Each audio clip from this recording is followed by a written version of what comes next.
Mau nggak mau, siap nggak siap, kita harus memang menghadapi pasar global. Jadi lebih baik kita berbuat daripada nyinyir. Bersaing secara sehat di pasar itu lebih baik dengan trik-trik kita sendiri. Indonesia banjir barang impor, banjir kultur. Lalu apa yang bisa kita perbuat untuk Indonesia? Adenia Nursyari menawarkan persilangan hibrid Indonesia. Kita sebut juga dengan kultur Tuhan. Kenapa persilangan ini saya istilahkan dengan atau kita sebut kultur Tuhan?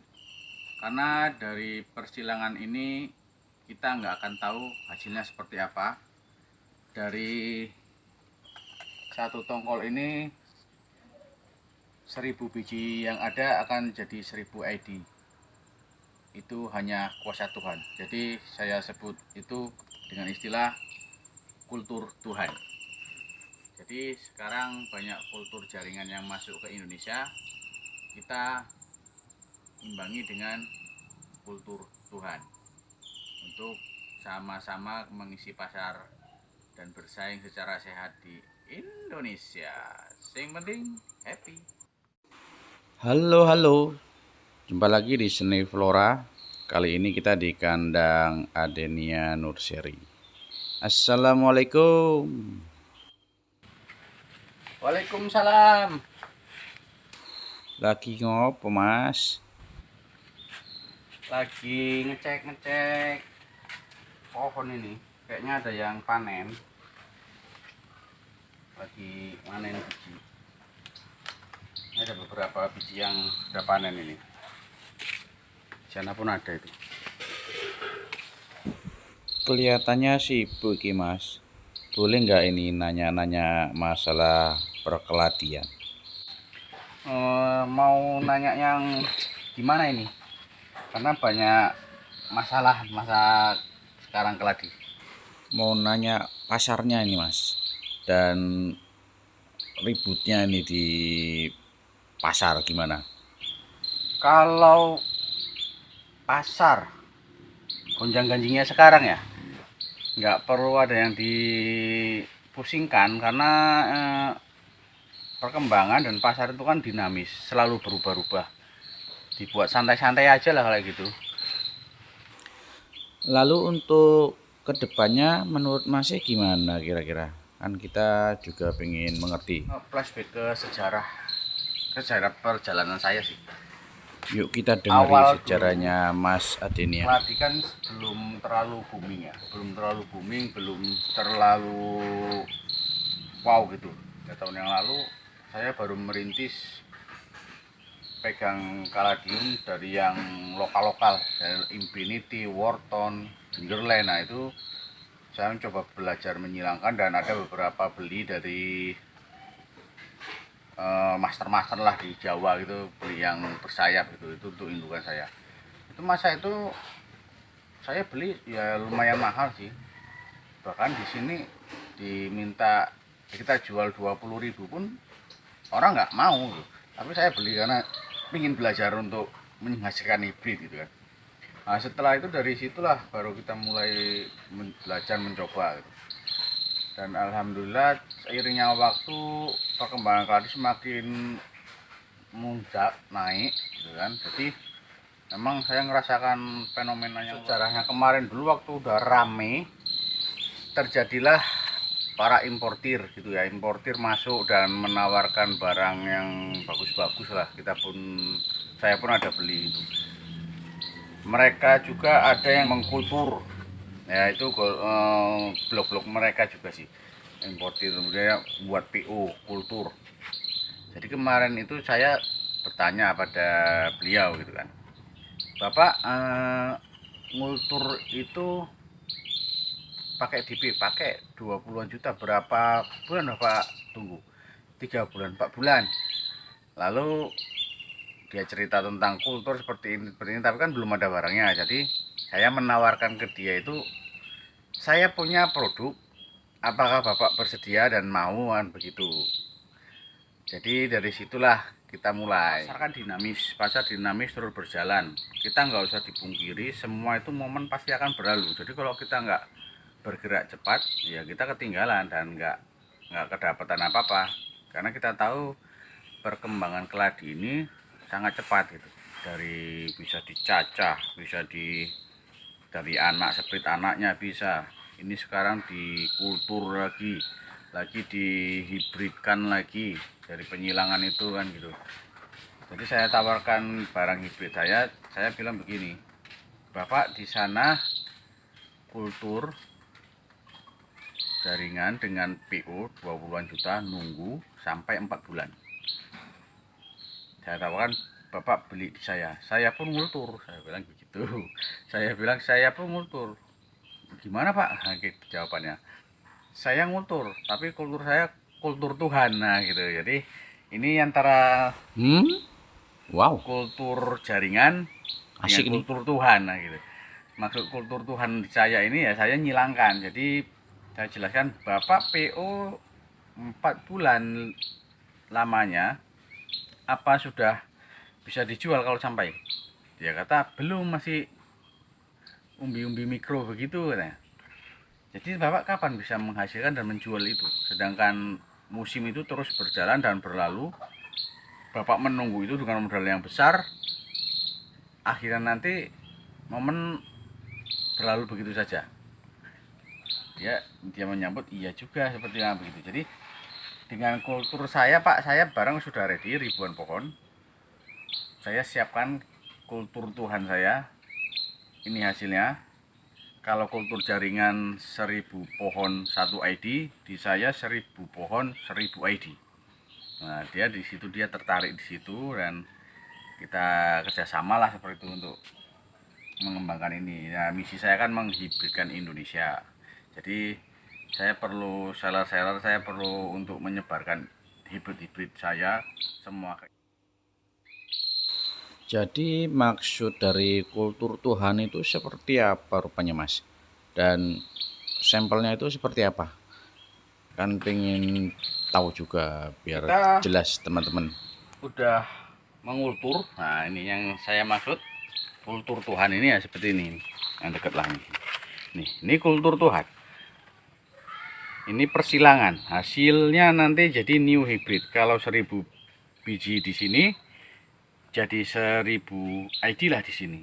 Kalau kultur jaringan kan satu pohon ini dikultur. Mau berjadi berapa juta pohon pun tetap ini dia jadinya. Jadi itulah bedanya untuk kultur dan kultur Tuhan. Jadi kita mengadakan itu bukan untuk itu ya, sentimen atau apa ya. Tapi kan kita pasar udah pasar global. Semua bisa berjualan dengan bebas, dengan nggak ada patokan apapun. Jadi saya untuk mengimbangi itu semua. Ya nggak apa-apa mereka impor dan mereka kultur, kita kadang-kadang ya perlu kultur juga untuk, jadi namanya teknologi ya, kita harus mengikuti teknologi. Tapi di saya bergerak di ini, di penyilangan dan menghibridkan, mencari hibrid baru gitu. Ngono to. Jadi persilangan itu istilahnya di Kebun Adenia Nursery itu kultur Tuhan. Iya iya. Jadi contohnya seperti apa Mas? Bisa lihat. Seperti ini termasuk hasil hybrid baru, hasil kultur Tuhan.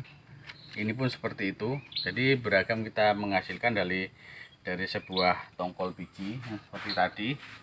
Kita bisa menghasilkan ribuan macam kaladium hibrid baru kan gitu.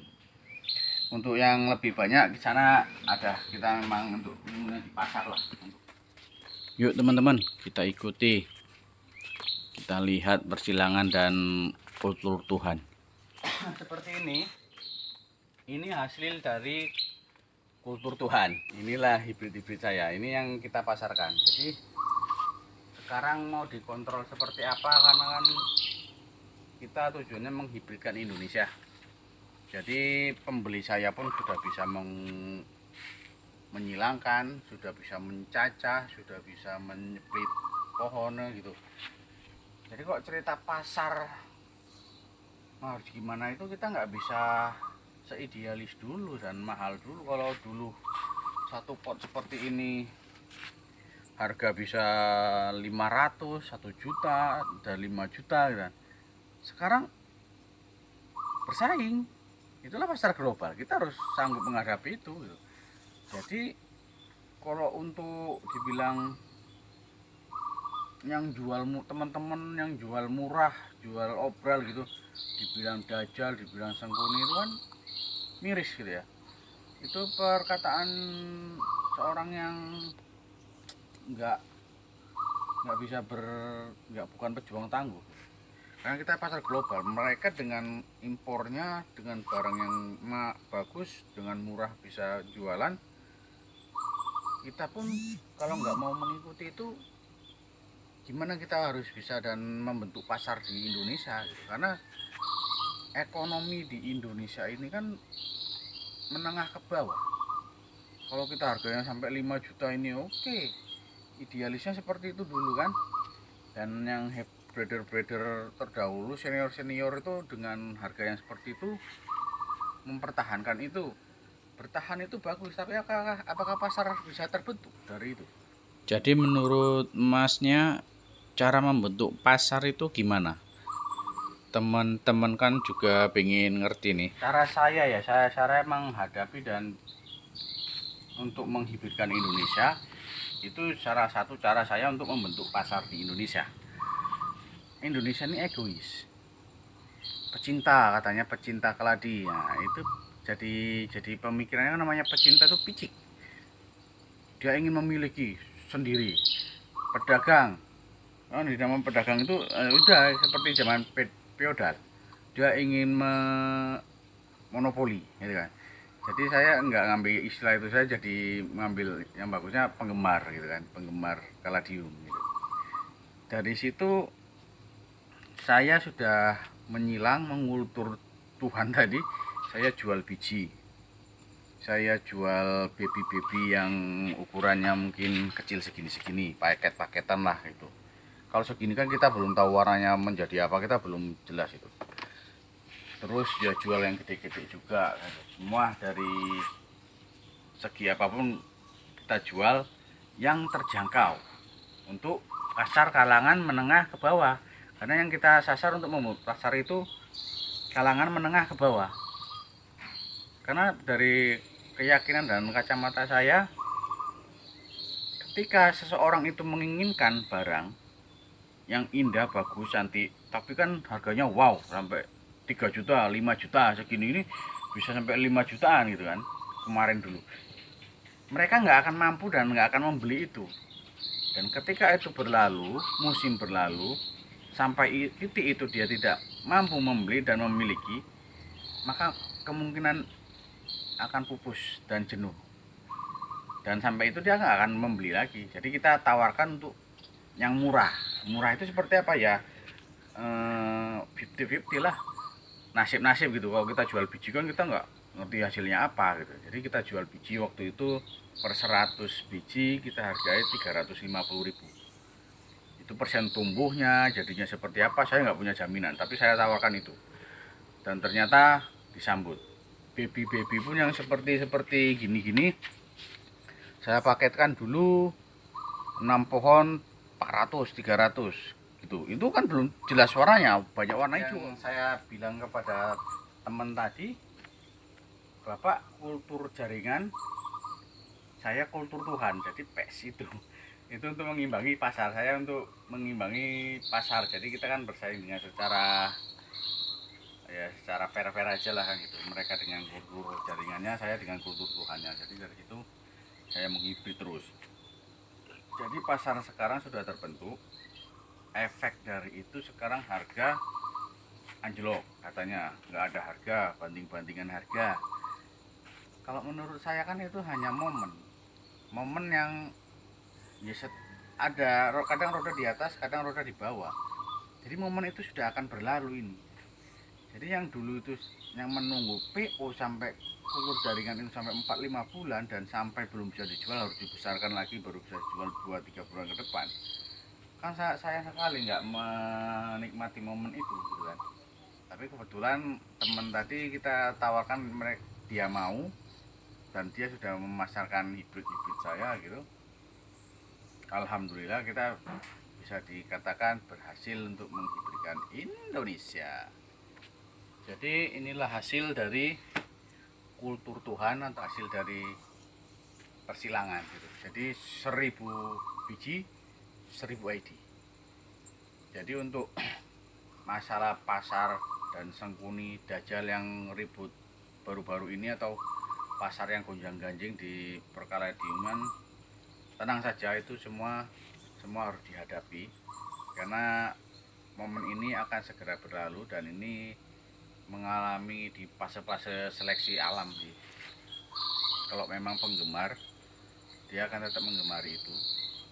Kalau pecinta, dia akan fanatik.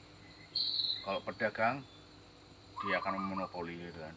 Jadi kita bersaing secara sehat saja dengan kualitas masing-masing, terus tetap berkarya dan terus tetap berbuat dalam apapun bidangnya, semua pasti akan kembali. Penggemar itu sudah tumbuh hingga memang sekarang ekonomi, situasi, keadaan yang akan memang menyebabkan kondisinya seperti ini. Ketika mereka sudah mapan, ekonomi sudah sedikit longgar dan punya kelebihan sedikit budget, mungkin akan kembali. Yang hobi burung akan beli burung, hobi adenium akan beli adenium, hobi kaladium akan beli kaladium, dan anggrek mawar semua akan kembali. Jadi kita hadapi aja, nggak usah panik, nggak usah terlalu diambil pusing dan bermasalah tentang harga ini, karena ini memang seleksi alam. Kita harus hadapi itu dan kita harus legowo untuk itu. Jadi Mas, berapa banyak yang ada di kebun Mas ini? Dan pemasarannya gimana? Saya punya di sini ada sekitar 3000-an. Ini yang memang untuk jual ya. Kalau yang untuk induk, untuk apa, banyak lagi. Saya bukan nggak perlu uang. Saya perlu uang. Saya bukan orang yang terlalu idealis, tapi saya juga punya prinsip gitu kan. Kalau untuk pemasaran sebanyak ini dengan kondisi sekarang ini memang sulit, kita akui sangat sulit. Tapi saya kan penggemar tanaman hias.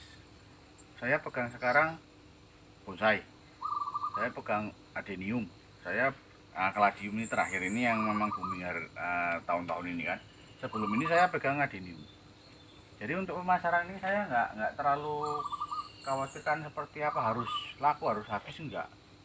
Kalau memang ini belum bisa keluar, itu kan mungkin belum rezeki ya, tapi tetap harus saya rawat dan saya harus pertahankan. Setidaknya saya punya cara untuk mempertahankan dia, nanti ketika nanti momen ada, saya bisa naikkan ini lagi. Saya sudah ready, saya sudah standby barang gitu kan. Ini saya nggak risaukan lah, rezeki ada yang ngatur. Insya Allah kalau memang ada rezeki ada yang beli gitu aja. Kalau enggak ya kita pertahankan, karena saya penggemar bukan pecinta gitu ya. Jadi nggak usah dikhawatirkan untuk pemasaran ini dan nggak usah panik lah. Jadi begitulah sharing-sharing kita di kebun Adenia Nursery dengan istilah kultur Tuhannya. Inilah kondisi di kebun Adenia Nursery yang punya komitmen untuk menghibridkan Indonesia. Kita patut ikut semangatnya dan kita bisa contoh atau kita jadikan ini motivasi untuk kita maju bersama di negeri sendiri. Jadikan kaladium Indonesia tuan rumah di negerinya sendiri. Ngomong-ngomong, harganya piro Mas? Masalah harga kita ngikuti pasar aja loh, karena pasar sekarang kan dinamis ya. Mau kayak harga sultan kayak dulu kita kan nggak mungkin gitu. Jadi asal partai banyak kita bisa kasih harga miring kayak gitu aja.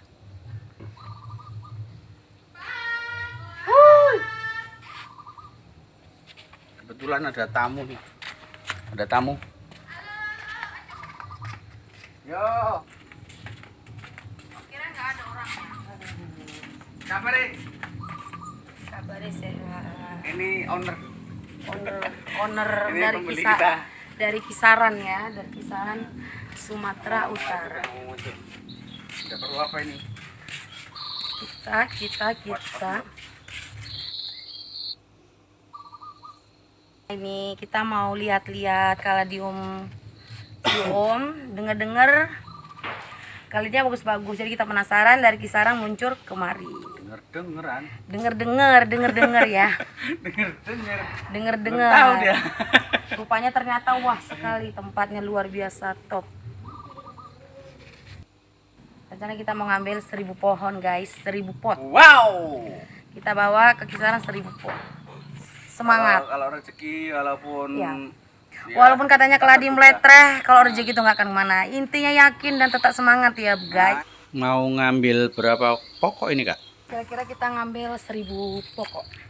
tapi belum di sini harganya ini sih Oh. ini. Bingung nih.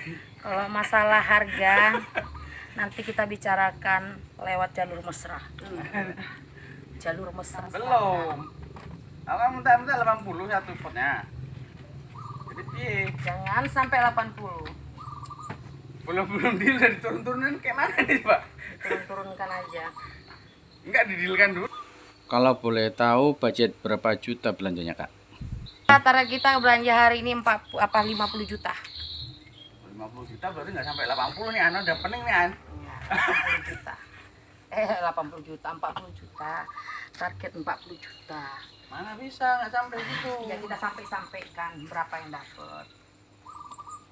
60 kan? Kalau 60 belum mampu. Ah, Jadi ini harus ditarget sampai 60 juta baru. kan berapa coba makanya? Oke udah. Kita dealkan 60 juta. Berapa? 60 juta. Harus tambah lagi ya? Enggak bisa digoyang. Rezekinya sudah segitu, Besti. Jadi mau gimana? Ya sudah. Oke. Udah pelanggan keras nih dari jauh. Kita kasih aja, yang penting happy.